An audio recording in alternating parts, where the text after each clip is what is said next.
I'd like to bring in now Lieutenant Colonel Daniel Davis, Senior Fellow at Defense Priorities and host of Daniel Davis Deep Dive on YouTube. Lieutenant Colonel, great to see you again. You certainly know President Trump has never held back. So last night, calling Russia's president absolutely crazy.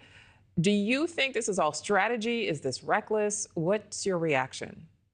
I tell you, my reaction is I'm really puzzled. I'm not sure what the intent is here because I don't know if the president is unaware or if he's just selectively ignoring parts.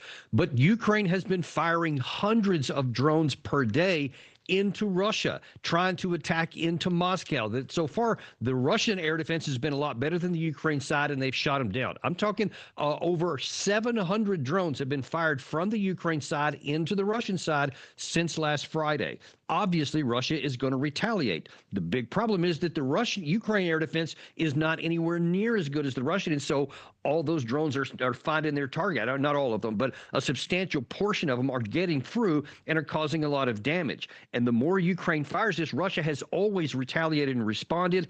But the bigger issue here, I think, is that Russia has said unequivocally from the beginning, they are not going to do a ceasefire. They're not going to do this unambiguous 30-day ceasefire that doesn't have any conditions on it. They said they will only consider it with big conditions. So Russia is doing exactly what they said, which makes it odd that Trump says he's surprised by Putin continuing to fight when Putin said that's exactly what he's going to do. Now, I don't know if Trump thinks that by saying this, it's going to make Putin not do it, but the fact that Russia fired 350 drones after Trump said that last night shows you that they're not really working out very well. Right. So 350 drones. So all this is happening, and it may not seem like it, but some military experts are saying that Russia's battlefield strength there in Ukraine is starting to wane, and that they could actually be running into some serious shortages when it comes to weaponry, when it comes to troops by next year. Do you agree? Not in the least. And you don't even have to take my word for it. There has been a substantial number. The Economist this past weekend, just yesterday, actually talked about how Russia production of drones is going up to now. They make as many in 3 days now as they made 2 years ago in a full month of drones. They're potentially going to expand it to 500 per day by the end of this year, in which case you may see drone swarms of 1,000 per day going in. The manpower, the last month recorded that's released, Russia had 50,000 troops sign up, and that's way over more than what they're losing on the battlefield. So the Russian army is continuing to grow. Their capacity is getting bigger. You had General Kavoli a couple of months ago in Senate testimony talk about how the Russian industrial capacity continues to expand. It's triple in artillery what the West is doing in its combination. So this is more like wishful thinking, because when you look at the battlefield, it reflects that disparity of power on the Russian side. The longer we go between these fantasies of hoping to get a different outcome on the battlefield, I fear that we're going to condemn more Ukrainians to die. Well, speaking of, hoping to get a different outcome, we know that President Trump has gone back and forth on threatening harsher sanctions financially for Russia. But then after last week's call with Putin, he touted some potential new trade deals with that country. But now he is again saying sanctions are absolutely on the table. Do you think trade deals could be a better way potentially to open the door to a ceasefire? No, those are separate issues, and I think the Russians are clear on that.